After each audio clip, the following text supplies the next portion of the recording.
There is something almost dangerous about telling Lionel Messi's story from the end, because the end is too bright. Barcelona, Argentina, the World Cup, the left foot, the records, the nights when football looked less like a sport and more like a language only he could speak. When a name becomes that big, people begin to make a mistake. They look at the glory and imagine the path was always clear. They see the trophy and forget the child. They hear the word Messi and forget that before the world knew him there was only a boy. He was a boy in Rosario who loved a ball more than anything. And that boy's future was not safe. It was fragile. It was uncertain. It depended on a family that loved him and a body that was not growing as it should. Lionel Messi was not the kind of child who needed attention.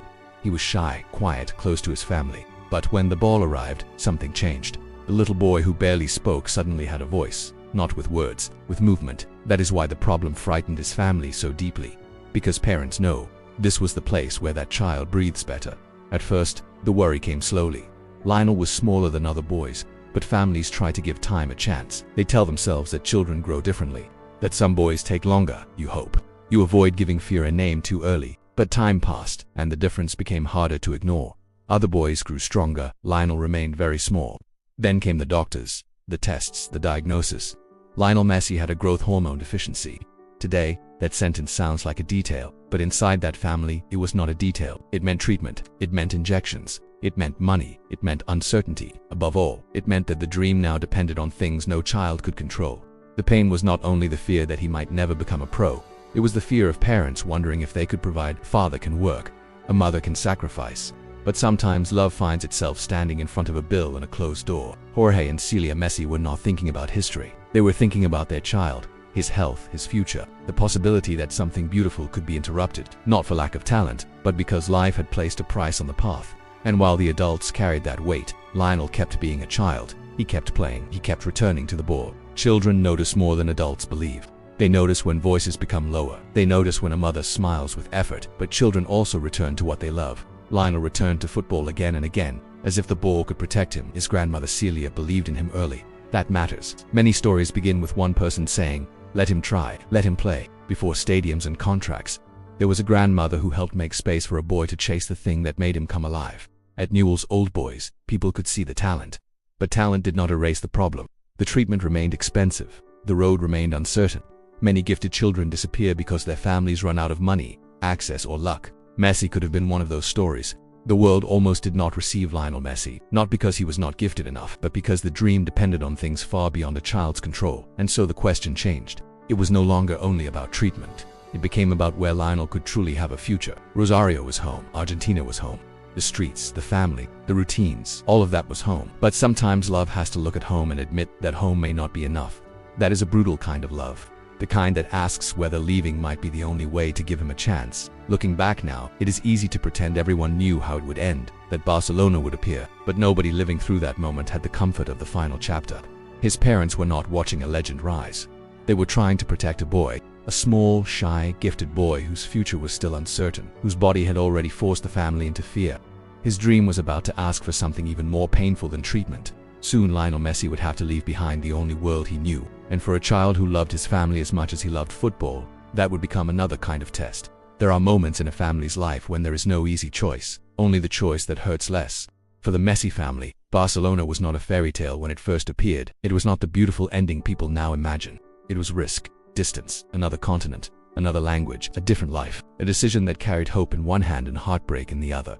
And in the middle of all of it was Lionel, 13 years old, because people say Messi moved to Barcelona as if they were talking about an adult making a career decision.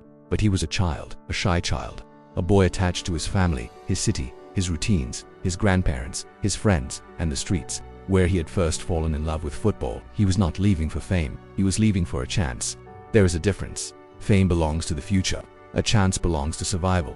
For his family, the decision meant sacrifice. For Lionel, it meant distance. And distance is especially cruel when a child doesn't know what he's losing. He may not have had the words for it, but he had to feel it. The empty spaces, the absence of familiar voices, the strange quiet that comes when the people who shaped your childhood are suddenly far away. Spain was beautiful, but beauty does not cure homesickness. Barcelona was full of possibility, but possibility can still feel lonely when you are 13. The culture was different. The routines were different. The expectations were different.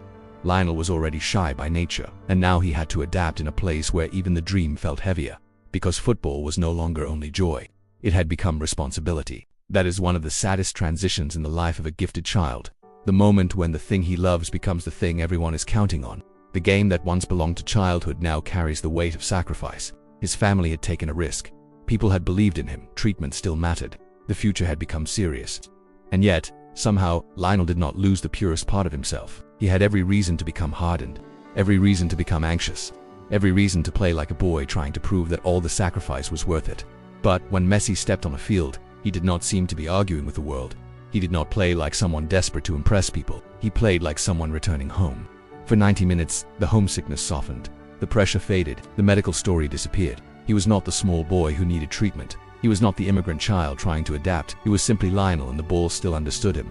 Slowly, Barcelona began to understand what they had. Not just talent. This was something rarer. Messi did not dominate through force. He did not need to be loud. He did not intimidate anyone. He simply moved, and the game became more beautiful around him. There are players who make football look powerful. Messi made it look natural. That is why people felt something different when they watched him. It was not only admiration, it was tenderness. Beneath the genius, they could still see the boy, the child from Rosario, the small kid who almost lost his dream before the world even knew his name.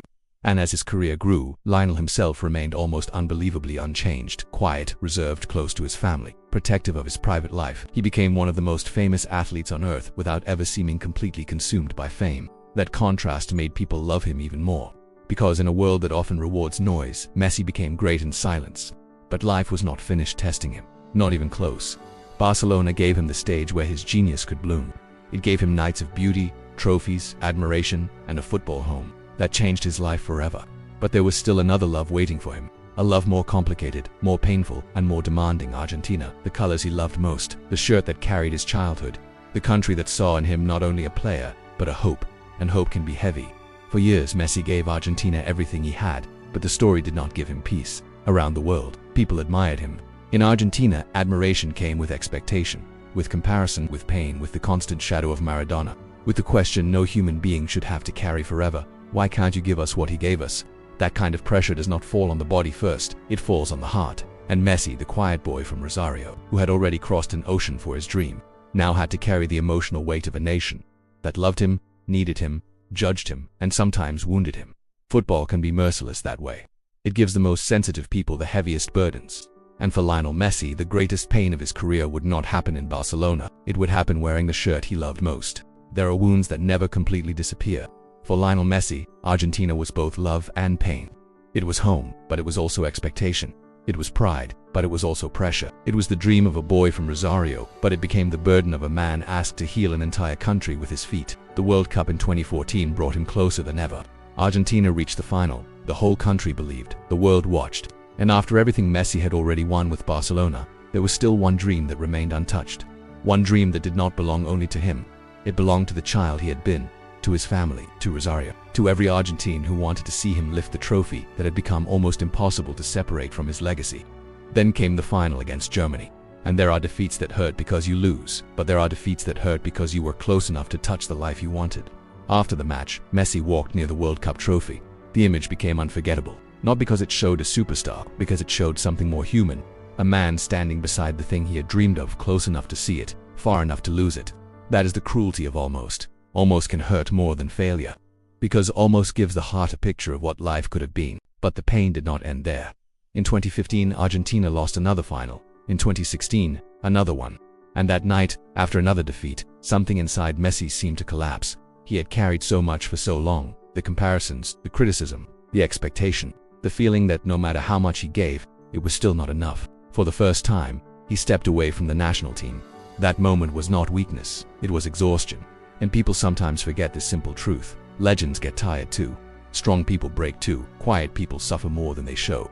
The same boy whose dream had once survived a medical diagnosis, distance from home, and loneliness in a new country, now looked like a man who had given everything and had nothing left to give. But the most revealing part of Messi's story is not that he broke, it is that he came back. Not with a speech, not with arrogance, not to punish anyone. He came back because love pulled him back. Perseverance is returning to the place that hurt you because the love is still there. And Messi returned, quietly, the way he had always lived. He put on the Argentina shirt again and tried once more. Then came the Copa America in 2021. For the first time after so many years of pain, Argentina won. The beauty of that night was not only joy, it was relief. His teammates surrounded him. Argentina celebrated, and for a moment the story softened. The boy from Rosario could breathe. But life still had one final gift waiting. Qatar 2022, the World Cup. What made that tournament unforgettable was the feeling that something deeply human was happening in front of the world. A man near the end of his journey was receiving one last chance to complete the dream that had followed him since childhood. They were watching the small boy who needed treatment, the family that sacrificed, the grandmother who believed, the 13-year-old who left home, the quiet kid who became a genius without losing his humility. When Argentina finally became world champion, the celebration felt bigger than sport. It felt like life had closed a circle. Messi lifted the trophy, and millions around the world felt gratitude, because we know how much pain came before it. That moment was not only about greatness, it was about hope. Hope that difficult beginnings do not decide endings. Hope that fragile children can become extraordinary adults. Hope that sacrifice is not always wasted. Hope that love can survive distance. That is why Lionel Messi means so much, not only because he won everything, but because his story reminds us to believe that quiet people can be strong, that gentle people can endure. Today, the world calls Lionel Messi a legend. But beyond football, there is another image that matters more. A small boy in Rosario, a ball at his feet, a grandmother believing, and then many years later, that same boy standing under the lights, holding the World Cup. It ends with the reminder that some victories are not only won for the person holding the trophy, they are won for the family that believed. For the child who refused to stop playing. This is Beyond Football. Next time, Cristiano Ronaldo.